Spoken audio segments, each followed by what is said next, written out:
Week 14, part 2, still on two-slit interference. Now I want to look at this in a little different fashion to try and do some of the math. Um, but here is the slit, and over here is the screen. So the rays or the light or the waves or whatever are progressing sideways to the right. And again, we've got a double slit here, and we'd like to look at what happens two different places on the screen out here. And for these purposes, we're going to think about rays traveling like this. It's of course wave fronts that are moving along in this direction versus wave fronts moving along at some angle to that. This angle will be theta. We'll look at two different places on the screen. Now, if you blow this up and just look kind of right here, for all of these cases in general, when we're talking about light, certainly, the slits are very tiny and the screen is very far away. You'll see that in a moment in the example that we do. So it really does make sense to think about the rays that are traveling away from the slit as being essentially parallel.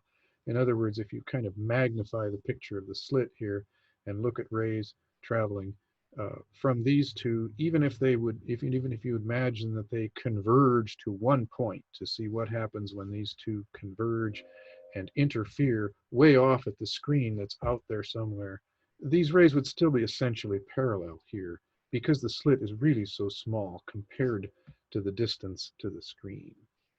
So that's why I've drawn these as parallel rays, and then there's a different parallel set of rays coming off at some angle, and we'd like to compare what's happening in these two cases. So in the straight through direction, things are always in phase there. The distance that each wave takes to get to the screen. Remember, these are sort of like plane waves that are hitting over here. So each wave, as it comes through the slit, they're right in phase together there, and they simply stay together. And so out here, I've drawn one cycle of the wave, and notice that they're right in phase. But if we look off at this angle here, that's not true anymore, because now this upper ray has had this little extra distance that it has to go. And so it's shifted back. They are no longer in phase with each other. There's a change in phase just due to that extra little path distance there. Down here, I've redrawn that triangle. So right here is that triangle. And here it is down here again. This, of course, is a right angle right here. And this angle is the same as that angle theta. If you think about this, as we rotate these down here, we're also rotating this over there, and it's the same angle. So this is also theta. The distance between the slits, of course, is d, so I've labeled that down here.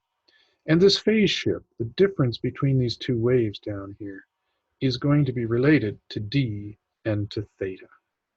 And in fact, I think you can figure out what it's going to be. You're going to find that the phase shift is equal to d times the sine of theta. And then it's just a matter of thinking, well, at what angles would you have a maximum? When would you get a maximum? At what particular angles out here would these two add up to be a maximum? Well, it would be when these are in phase again.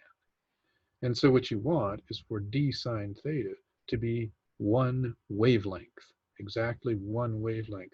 Then you'd have these two being exactly in phase. You'd have a maximum, one wavelength. But it could also be two wavelengths, or three wavelengths, or whatever. That leads to this picture down here. Now I've drawn the whole picture again. This is the slit. Here are two possible angles that we might look at. And here is kind of the pattern that you get on the screen. In the straight through direction, you've got a maximum. And then off and either side of this, you have all of these other maxima that occur at different angles. And we sort of index these, call the center one m equals 0. And then if you remember this formula up here, d sine theta, if we make it equal to just exactly 1 times lambda, in other words, the phase shift is just one wavelength, that's the m equals 1 solution here. M equals 2 gets us the next one, and so on up the line. M equals minus 1, you'd have a negative theta if you like. Certainly for m equals 0, theta is 0, and that's the center solution. Now, let's work an example using this formula and show you kind of how it works. So I want to start with A two-slit example. Let's imagine that we've got a couple of slits and they are 1 millimeter apart, just for for instance. And we'll look on a screen that's 3 meters away, and we'll use light. It's red light. That happens to be the wavelength for a helium neon laser.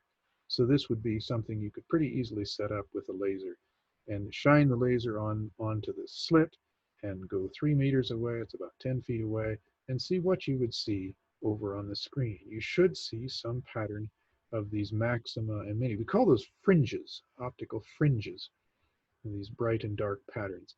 So the question is, how far apart would the fringes be in this case? Well, we can use this formula. So here's our formula, our general formula for this kind of a problem. M lambda is d sine theta. And in this case, we can compare the m equals 0, the center point, with m equals 1 and see how far away is the next fringe. So here's m equals 0, of course, is theta equals 0. M equals 1. Theta, then, is the arc sine. I'm just inverting this whole formula to find theta. It's the arc sine of m lambda over d. If you put in m as 1 and lambda is 630 nanometers, 10 to the minus 9, and then divide by d is 1 millimeter. D, again, is the separation between the two slits. If you do that calculation, you come out with this number, 0.036 degrees. That's about a 30th of a degree. That's a really tiny angle. And this is what I was trying to say. These kinds of patterns, when you're doing this with light, this is a very small effect. You don't normally notice this. You have to have slits that are very close together or go very far to see the fringes in any form. You could even calculate, well, how far apart are the fringes on this screen over here in distance? How many millimeters apart would they be? And so that's what I've done here. Well, here's this angle that we just calculated. I'd like to know now, what is the distance, delta y? Well, that would be this 3 meters is the bottom. So that's the distance from the slit to the screen. So that's 3 meters. And essentially, tangent theta is delta y over 3 meters. Or delta y is 3 meters times tangent of theta is another way to work that. And if you work that out, it turns out it's about 2 millimeters, just a little less than 2 millimeters.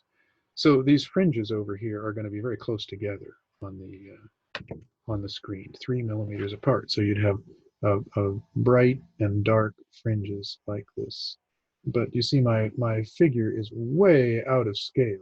So this distance is 2 millimeters from the peak of one to the peak of the next one. That's 2 millimeters, where this is 3 meters, for heaven's sake. So these don't really belong on the same diagram. You can't very easily see that. But over here then is 1 millimeter. Again, this is not to scale in any sense at all.